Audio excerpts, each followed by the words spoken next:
Você despertou às 6 da manhã, enfrentou a água fria no chuveiro, resistiu à tentação do celular na primeira hora do dia, caminhou pela manhã, os olhos fixos na linha do horizonte. E, no entanto, um vazio persiste. Eu compreendo. Eu sei bem como você se sente, porque eu também me entreguei aos protocolos de Huberman, a cada gatilho de dopamina, a cada técnica de otimização neural. E a verdade me atingiu quando o tempo estava se esgotando. O equívoco fundamental não reside nos protocolos em si, mas na premissa de que a dopamina necessita ser otimizada. Jung, há um século, já detinha o segredo da dopamina, e a sua descoberta abalará as suas convicções sobre motivação. Mas antes, me diga uma coisa. Quantas vezes você se sentiu como um rato de laboratório, seguindo protocolos à risca? Quantas vezes acordou motivado por uma nova técnica, apenas para se ver, 3 semanas depois, exatamente no mesmo ponto de partida? Eu investi 2 anos da minha vida nesse ciclo, 2 anos perseguindo o próximo hack, o próximo protocolo, a próxima otimização. Até que encontrei algo que mudou tudo. Uma carta, escrita por Jung em 1957 para um colega americano. Uma carta que nenhum guru da produtividade quer que você leia, porque ela revela algo perturbador sobre a natureza humana. Na carta, Jung descreve um paciente específico, um engenheiro de 38 anos que havia transformado sua vida em um experimento de otimização. Parece familiar? Esse paciente acordava às 5h30 da manhã, criava listas detalhadas, cronometrava cada atividade, controlava a temperatura ambiente, modulava a exposição à luz, monitorava constantemente seus batimentos cardíacos e, ainda assim, continuava a se sentir morto por dentro. Jung escreveu uma frase que me assombrou por semanas. O homem moderno não sofre da falta de prazer. Ele sofre do excesso da busca pelo prazer. Mas havia mais na carta. Jung observou algo que nenhum neurocientista moderno menciona. Quanto mais o paciente otimizava sistemas externos, mais ele se desconectava de sua sabedoria interior. Como se cada protocolo construísse uma muralha entre ele e sua própria alma. Pare por um instante, releia essa frase, porque ela vai explodir a sua mente. Enquanto Huberman te ensina a modular a dopamina, Jung descobriu que o problema é querer modulá-la.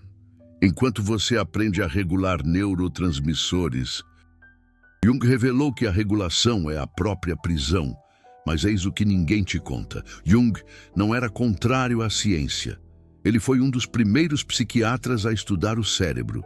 A diferença é que ele compreendia algo que a neurociência moderna esqueceu. O cérebro não é uma máquina a ser otimizada, é um mistério a ser vivido. E aqui começou a minha obsessão. Porque se Jung estivesse certo, então cada protocolo de dopamina que você segue está te afastando da solução real. Eu comecei a investigar. Mergulhei nos arquivos de Jung, estudei os casos que ele documentou e descobri algo que soará como heresia para qualquer seguidor de Huberman. Os pacientes de Jung que superaram vícios, depressão e falta de motivação jamais regularam a dopamina.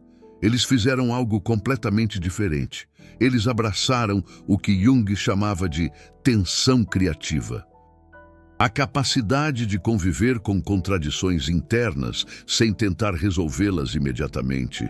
Imagine um arco esticado. A força do arco não vem de relaxar a corda, ela vem de manter a tensão. Jung descobriu que a motivação genuína funciona exatamente assim. Mas isso contradiz tudo o que você aprendeu, não é? Porque te ensinaram que a dopamina baixa é um problema, que o tédio é o inimigo, que o desconforto deve ser eliminado. Jung sabia que essa é uma mentira perigosa, porque quando você otimiza a Dopamina. Você está treinando o seu cérebro para depender de estímulos externos. Você se torna um viciado em motivação, um mendigo neurológico. E aqui está a parte mais assustadora. Eu testei isso na minha própria vida. Por 3 meses, eu abandonei todos os protocolos de Huberman. Parei de tomar banhos gelados. Parei de evitar o celular. Parei de cronometrar tudo. E, em vez disso, eu apliquei o método de Jung. Os primeiros 15 dias foram infernais. Minha mente gritava por estrutura, por otimização, por controle. Era como se uma parte de mim estivesse morrendo. Mas Jung havia preparado seus pacientes para isso. Ele chamava isso de noite escura da alma. O momento em que você para de fugir do vazio e finalmente o confronta, no 16º dia, algo mudou. Uma quietude diferente surgiu. Não era a motivação forçada dos protocolos. Era algo mais profundo, mais real.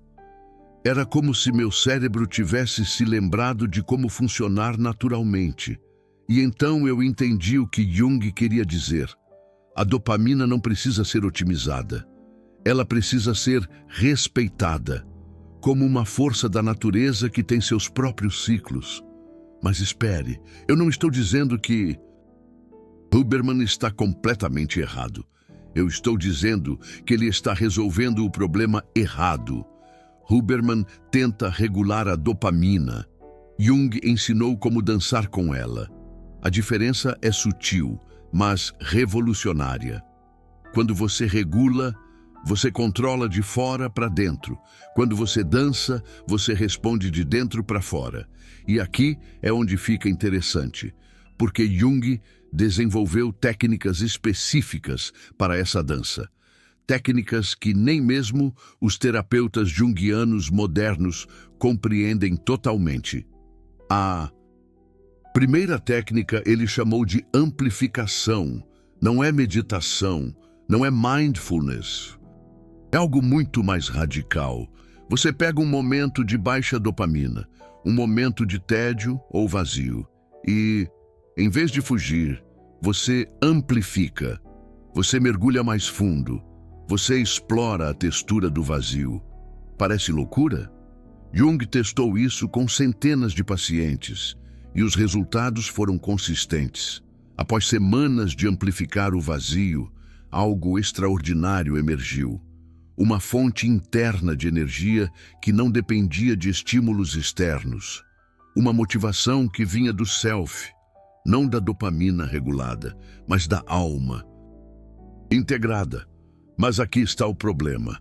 Essa abordagem exige algo que a nossa cultura odeia: paciência, confiança no processo, aceitação de que o crescimento real é lento.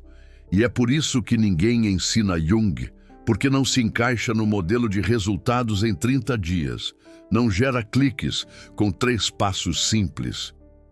É um caminho que demanda maturidade emocional, mas os resultados são permanentes. Porque quando você para de otimizar a dopamina e começa a compreendê-la, você descobre algo que Huberman jamais menciona. A dopamina não se trata apenas de prazer e motivação. Se trata de significado. E o significado não pode ser hackeado. Ele só pode ser vivido. Jung descobriu que pessoas com motivação genuína tinham algo em comum. Elas haviam parado de buscar a felicidade e começado a buscar a totalidade. A diferença é simples. A felicidade depende das circunstâncias. A totalidade vem de aceitar todas as partes de si mesmo, incluindo o lado sombra que você tenta otimizar. E quando você abraça a totalidade, a dopamina se regula naturalmente, sem protocolos, sem hacks.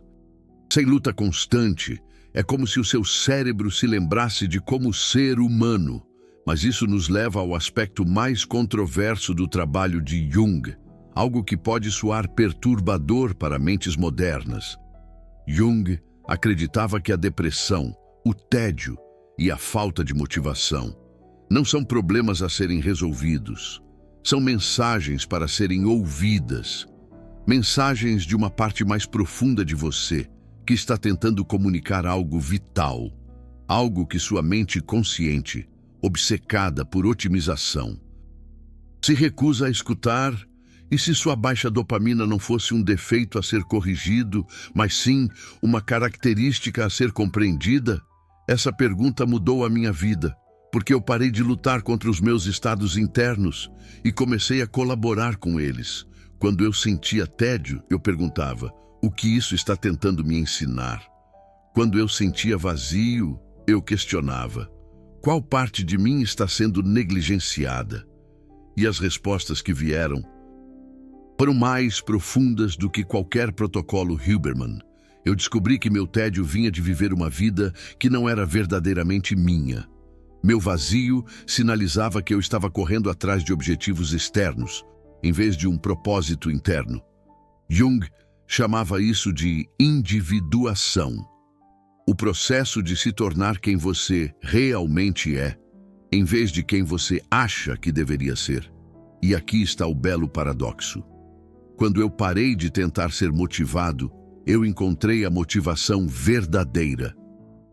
Quando eu parei de correr atrás da dopamina, ela começou a fluir naturalmente, não de uma forma forçada ou artificial, organicamente, como a água encontrando seu próprio curso. E então eu entendi o verdadeiro gênio de Jung. Ele não estava tentando otimizar a psique humana. Ele estava tentando libertá-la, porque a psique, quando livre de interferência constante, se autorregula, como um ecossistema natural encontrando seu próprio equilíbrio. Mas a nossa cultura te ensinou o oposto. Te ensinou que você precisa ser o CEO da sua própria mente, o otimizador-chefe dos seus neurotransmissores. Jung sabia que essa é uma ilusão perigosa, porque a mente consciente é apenas a ponta do iceberg. A maior parte da sua psique opera abaixo da consciência, e quando você tenta controlar tudo conscientemente, você está lutando contra 90% de si mesmo. É como tentar dirigir um carro segurando apenas o volante, ignorando o motor. Os freios, a transmissão. Jung ensinava seus pacientes a cooperar com a psique inteira, consciente e inconsciente, luz e lado sombra, ordem e caos. E quando essa cooperação acontecia, a motivação emergia naturalmente, não como algo forçado de fora, mas como uma expressão autêntica de quem eles verdadeiramente eram. Mas para chegar lá, você precisa passar por algo que a nossa cultura evita a todo custo. Você precisa confrontar as suas próprias contradições internas. Jung chamava isso de conjunctio, a união dos opostos dentro de você, a habilidade de ser simultaneamente forte e vulnerável, confiante e incerto, motivado e em paz com o vazio. E aqui é onde Huberman e Jung divergem completamente. Huberman tenta eliminar contradições através de protocolos. Jung ensinava a dançar com elas, porque ele descobriu algo revolucionário. A energia vital não vem de resolver contradições. Ela vem de mantê-las em tensão criativa. Como um músico que não tenta eliminar a tensão entre as notas, mas a usa para criar melodia, e quando você aprende essa dança, algo mágico acontece. Você para de precisar de motivação externa, porque você encontra uma fonte interna que nunca seca, uma fonte que não depende de dopamina otimizada, mas de uma vida totalmente vivida. Mas aqui é onde você pode estar pensando: isso soa muito abstrato, muito filosófico. Eu preciso de algo prático. E eu entendo. Porque eu pensava a mesma coisa, até descobrir que Jung era obcecado por aplicação prática. Tanto que ele desenvolveu técnicas específicas que você pode começar hoje. A primeira técnica é chamada de imaginação ativa. E ela não é nada como a visualização que você conhece. Não é afirmação positiva, não é manifestação de desejos. É algo muito mais radical e poderoso. A imaginação ativa é um diálogo direto com o seu inconsciente. Um método para acessar a sabedoria que a sua mente consciente ignora. Jung usou isso para curar vícios, depressão e falta de propósito em casos que outros terapeutas consideravam impossíveis.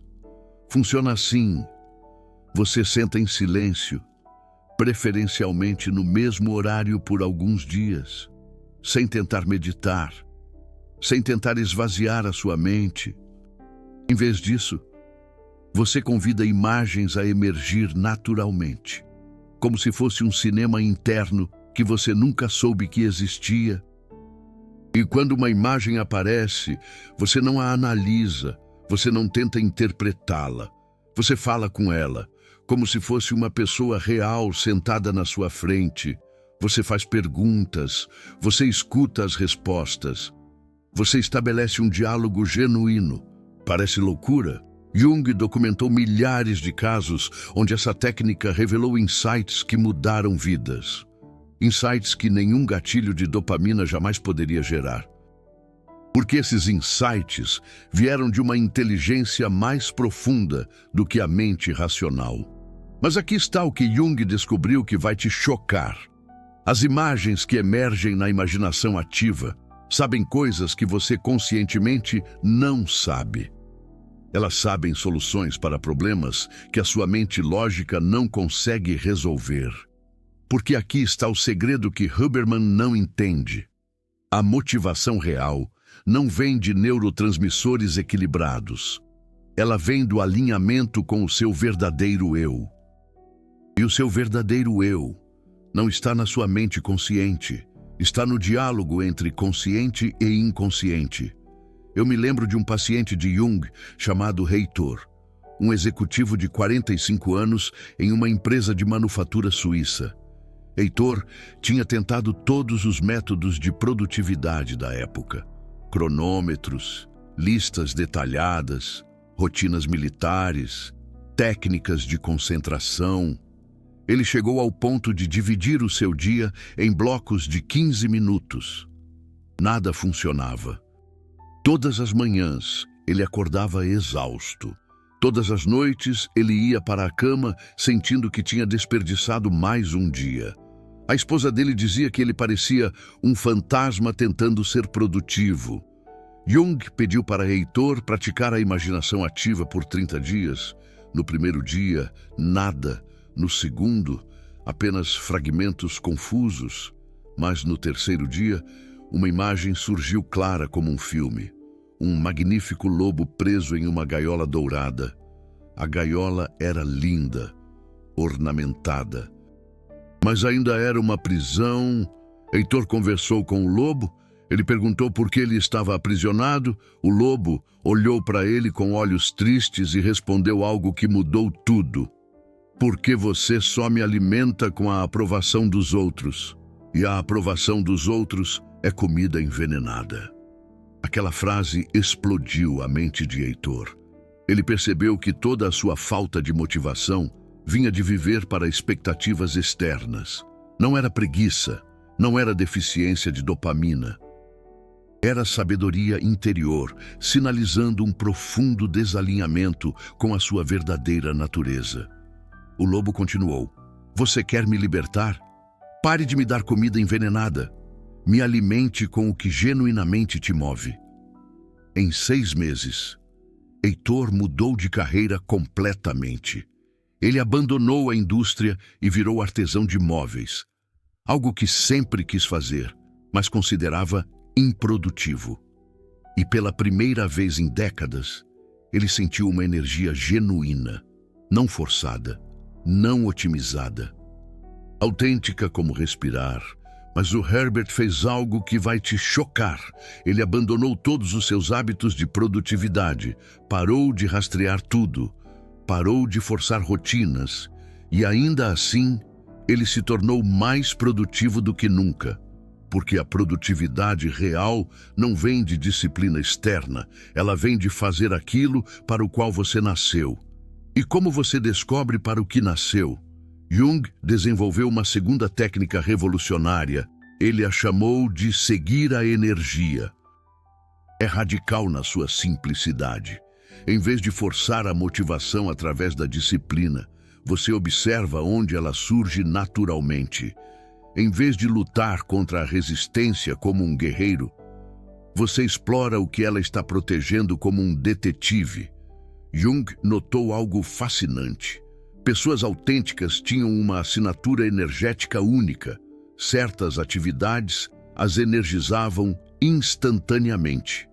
Outras as drenavam, mesmo que fossem importantes. E a diferença não tinha nada a ver com dificuldade ou facilidade. Eu testei isso na minha própria vida de uma forma radical que quase me custou relacionamentos. Durante um mês inteiro, eu só fiz coisas que me davam energia natural. Ignorei listas de tarefas, ignorei deverias, ignorei obrigações sociais. Segui apenas a energia autêntica que surgia espontaneamente. Foi aterrador, porque a nossa cultura te programa para desconfiar profundamente dos seus próprios impulsos. Ela te ensina que disciplina é tudo, que força de vontade é a virtude suprema, que se você seguir a energia natural, você vai se tornar preguiçoso e irresponsável. Jung sabia que isso é uma mentira cultural destrutiva. Força de vontade constante é um sintoma de viver a vida errada, quando você está alinhado com o seu verdadeiro eu. A motivação surge naturalmente, como água brotando de uma nascente subterrânea. Mas nos primeiros dias de seguir a energia, a minha mente entrou em pânico completo. E se eu nunca mais fizer nada produtivo? E se eu virar um vagabundo? E se eu decepcionar todo mundo que confia em mim? Jung chamou isso de resistência do ego. A parte de você programada para o controle tenta sabotar o processo de individuação. Mas eu persisti, e no 12º dia, algo extraordinário aconteceu. Eu acordei com uma clareza que nunca havia sentido antes. Eu sabia exatamente o que fazer. Não porque alguém tinha me dito, mas porque o meu ser inteiro estava alinhado com aquela ação. Era como se a minha psique tivesse parado de lutar contra si mesma. E toda a energia gasta em conflito interno agora fluía em direção aos meus verdadeiros objetivos. Pela primeira vez, eu entendi o que Jung quis dizer. Quando você para de otimizar a dopamina e começa a seguir a sabedoria interior, a vida se torna sem esforço. Não sem esforço como fácil. Sem esforço como sem atrito interno, porque o atrito não vem de desafios externos. Ele vem de estar em guerra com partes de si mesmo. E é aqui que Jung se torna realmente controverso. Ele descobriu que as partes que mais rejeitamos são as que contêm a nossa maior energia desperdiçada. Jung chamou isso de sombra. Os aspectos de nós mesmos que consideramos inaceitáveis: preguiça, raiva, egoísmo, luxúria, inveja, arrogância. Todas as qualidades que a nossa criação nos ensinou a esconder ou eliminar. Mas Jung fez uma descoberta chocante. Essas qualidades negativas não são defeitos a serem corrigidos. São energias mal direcionadas a serem transformadas. Huberman te ensina a suprimir essas partes através de disciplina rigorosa. Jung ensinou a integrá-las através da aceitação consciente. A diferença é revolucionária e vai contra tudo o que você aprendeu sobre crescimento pessoal. Quando você suprime, você gasta uma energia monumental lutando contra si mesmo. É como dirigir com o freio de mão puxado. Quando você integra, você transforma a energia da sombra em combustível para os seus objetivos autênticos. Mas como você faz isso sem se tornar uma pessoa terrível? Jung desenvolveu uma terceira técnica que pode soar herética: diálogo com a sombra. Funciona assim. Você identifica um traço que você odeia profundamente em si mesmo. Preguiça, por exemplo. Em vez de lutar contra ela como um inimigo, você fala com ela como se fosse uma parte ferida de você que precisa ser ouvida. Pergunte com genuína curiosidade: do que você está tentando me proteger? Ou, que necessidade legítima você está representando que eu estou ignorando? As respostas vão te chocar, porque a preguiça é frequentemente sabedoria disfarçada. O seu inconsciente dizendo: você está perseguindo objetivos que não são seus. Eu estou te protegendo de desperdiçar a sua vida em coisas que não importam. Eu me lembro de uma paciente de Jung que documentou esse processo em detalhes.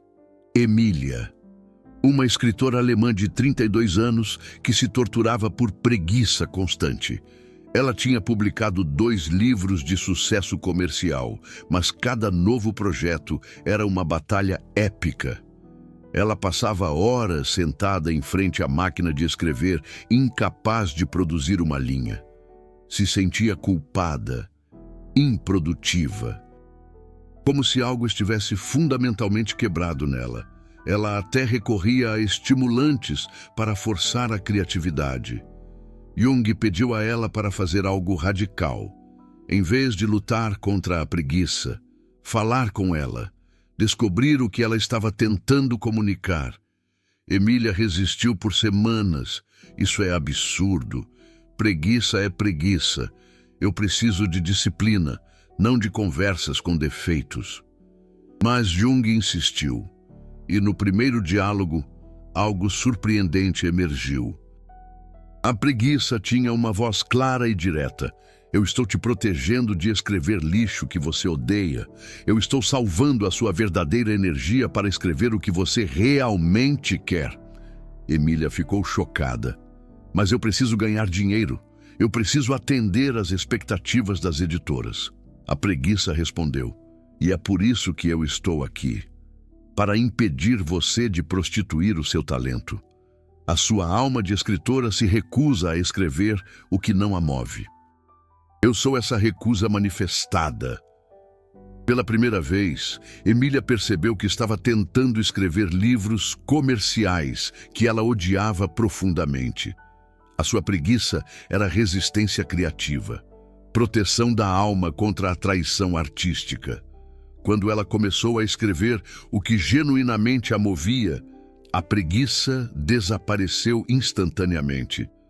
Foi substituída por um fluxo criativo natural que parecia vir de uma fonte inesgotável. Não porque ela otimizou a dopamina, mas porque ela parou de lutar contra a sua própria natureza criativa. E aqui está o insight mais profundo de Jung. Sintomas psicológicos não são problemas a serem resolvidos. São inteligência interior tentando te guiar. A ansiedade te diz que algo está fora de alinhamento.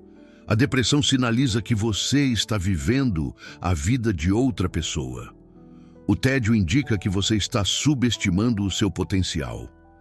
Mas a nossa cultura te ensina a medicar sintomas, a otimizar neurotransmissores, suprimir os sinais internos. Jung via isso como violência contra a alma, porque quando você silencia os sintomas, você silencia a sabedoria. E quando você silencia a sabedoria, você perde o acesso à fonte da motivação genuína. Mas é aqui que a abordagem de Jung se torna ainda mais radical. Ele descobriu que a energia psíquica funciona exatamente como a energia física. Ela não pode ser criada ou destruída, apenas transformada de uma forma para outra. Isso significa que toda a energia que você gasta lutando contra si mesmo poderia ser redirecionada para seus verdadeiros objetivos. Toda a energia desperdiçada em autocrítica poderia impulsionar a criatividade. Toda a energia perdida na culpa poderia gerar ação genuína. Imagine descobrir que você tem um motor V8 rodando dentro de você, mas você está usando apenas 2 cilindros. Os outros 6 estão sendo desperdiçados em conflitos internos. Autorreprovação, resistência a partes de si mesmo, guerra civil psicológica. Jung estimava que pessoas em constante conflito interno usam apenas 20 a 30% de sua energia total disponível. O resto se perde em atrito interno, como um carro com os freios travados tentando acelerar. E a chave para acessar seu potencial energético total: parar de ser um inimigo de si mesmo. Começar a ser um aliado de todas as suas partes. Mesmo as partes que você considera problemáticas ou inconvenientes. Porque cada parte rejeitada carrega uma porção de sua energia vital. E quando você conscientemente as reintegra, essa energia se torna disponível para seus projetos autênticos. Jung chamou isso de função transcendente. A habilidade de manter opostos em tensão criativa sem tentar resolvê-los prematuramente. E esta pode ser a descoberta mais revolucionária na psicologia humana. Pense nisso. Nossa cultura te ensina que contradições são problemas, que você precisa escolher. Ser forte ou vulnerável, confiante ou humilde, motivado ou em paz com o vazio. Jung descobriu que isso é uma mentira destrutiva, porque a maturidade psicológica não vem de resolver contradições.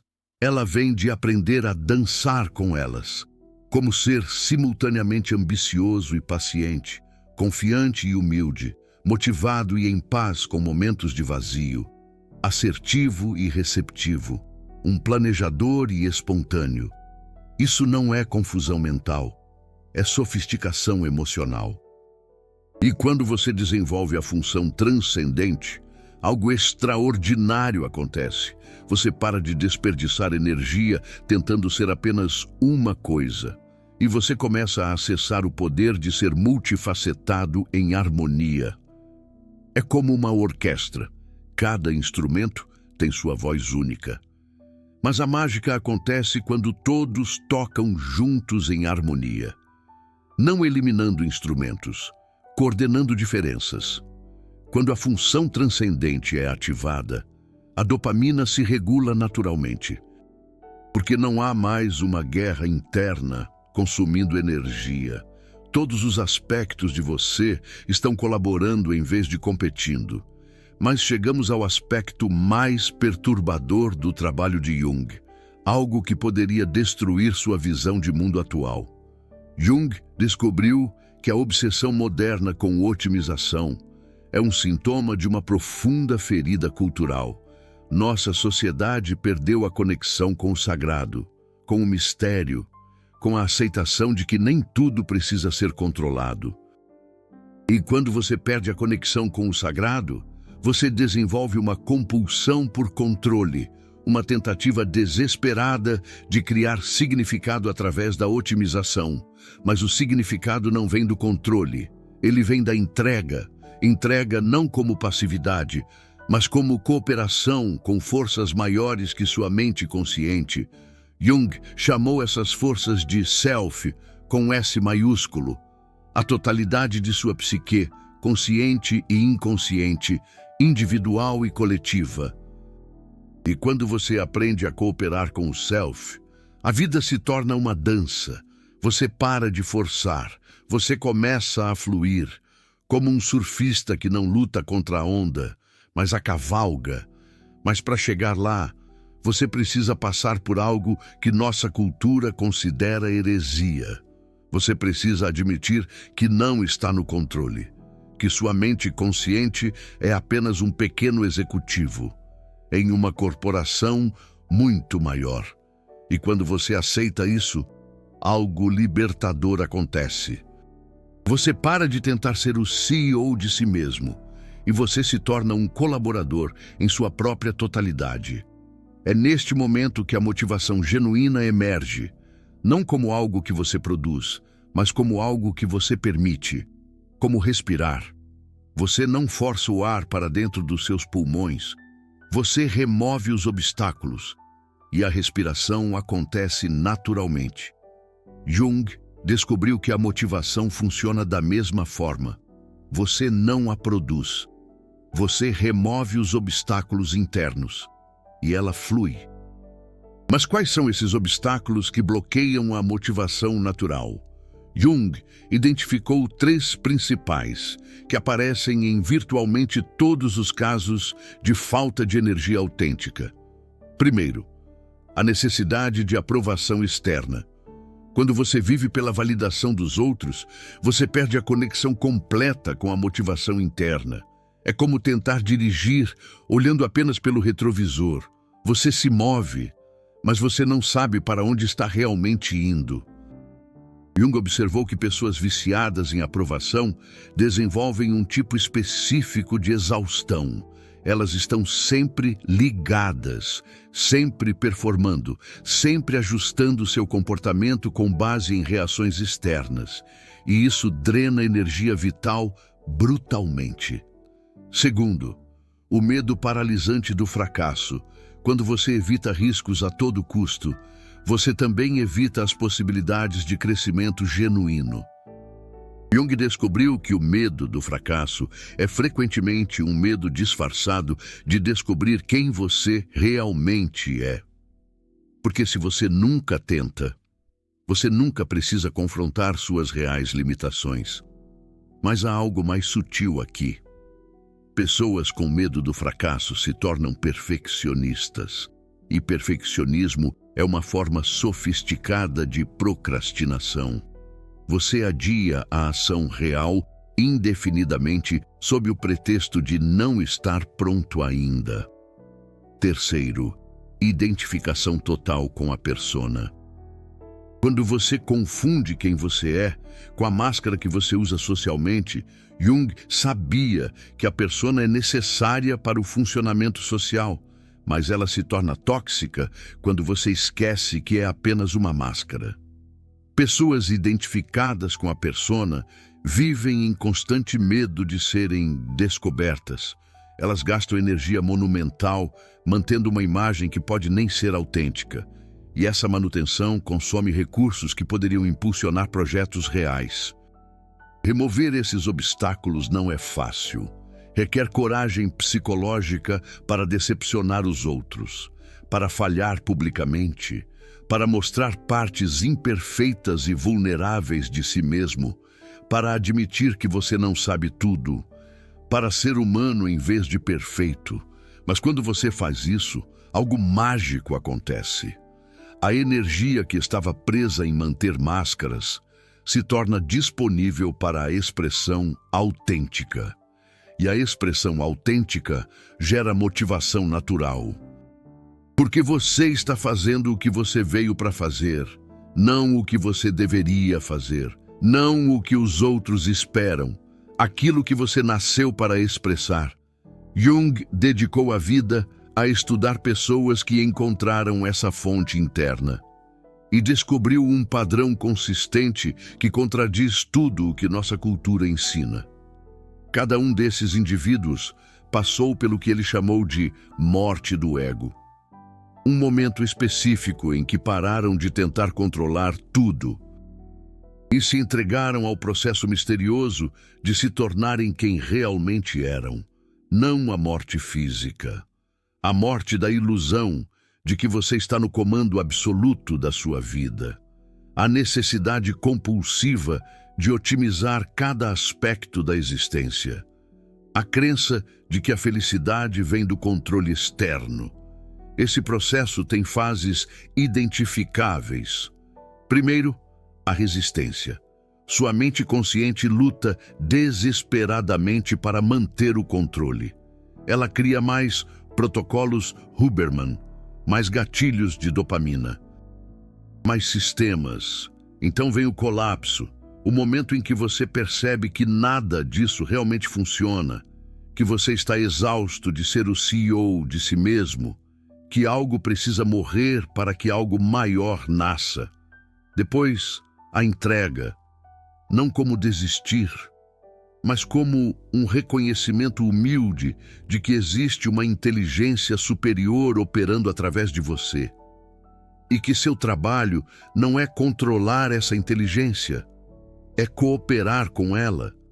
E quando o ego morre, algo maior nasce. Uma versão de você alinhada com a totalidade da psique. Jung chamou isso de renascimento. E as pessoas que passaram por esse processo nunca mais precisaram de motivação externa, porque encontraram a fonte, e a fonte é inesgotável. Agora, pare, respire fundo, porque o que eu estou prestes a perguntar pode mudar a sua vida. E se toda a sua busca por otimização da dopamina fosse uma forma de evitar esse encontro com o seu verdadeiro eu? E se todos os protocolos, gatilhos e técnicas fossem distrações sofisticadas do trabalho real de individuação? Jung sabia que essa é a verdade mais difícil de aceitar, que o crescimento real não vem de adicionar coisas à sua vida, vem de remover o que não é verdadeiramente seu, como um escultor que não adiciona material ao mármore, mas remove tudo o que não é a estátua. E quando você remove tudo o que não é verdadeiramente você, o que resta é uma fonte inesgotável de energia autêntica. Não dopamina regulada, não motivação forçada, mas a expressão natural de quem você é quando para de fingir ser outra pessoa. Jung chamou isso de individuação completa. E as pessoas que chegaram lá irradiavam uma qualidade particular. Elas não pareciam estar se esforçando para viver. Pareciam estar sendo vividas por algo maior, como uma árvore que não se esforça para crescer. Ela simplesmente expressa sua natureza intrínseca. E talvez, só talvez, essa seja a verdadeira otimização que nossa era perdeu. Não otimizar a dopamina como se fosse um recurso escasso a ser gerenciado, mas otimizar a autenticidade como se fosse a única moeda que realmente importa. Não regular neurotransmissores como um técnico ajustando uma máquina, mas regular o alinhamento com o seu verdadeiro eu como um artista encontrando sua voz única. Porque quando você vive em completa autenticidade, algo mágico acontece. A energia flui naturalmente, como um rio encontrando o mar.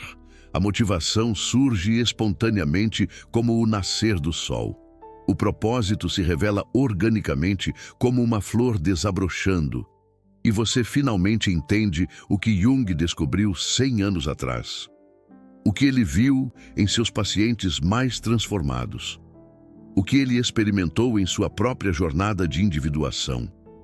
O segredo nunca esteve em controlar a dopamina, nunca em otimizar a neuroquímica, nunca em forçar a motivação através de protocolos externos.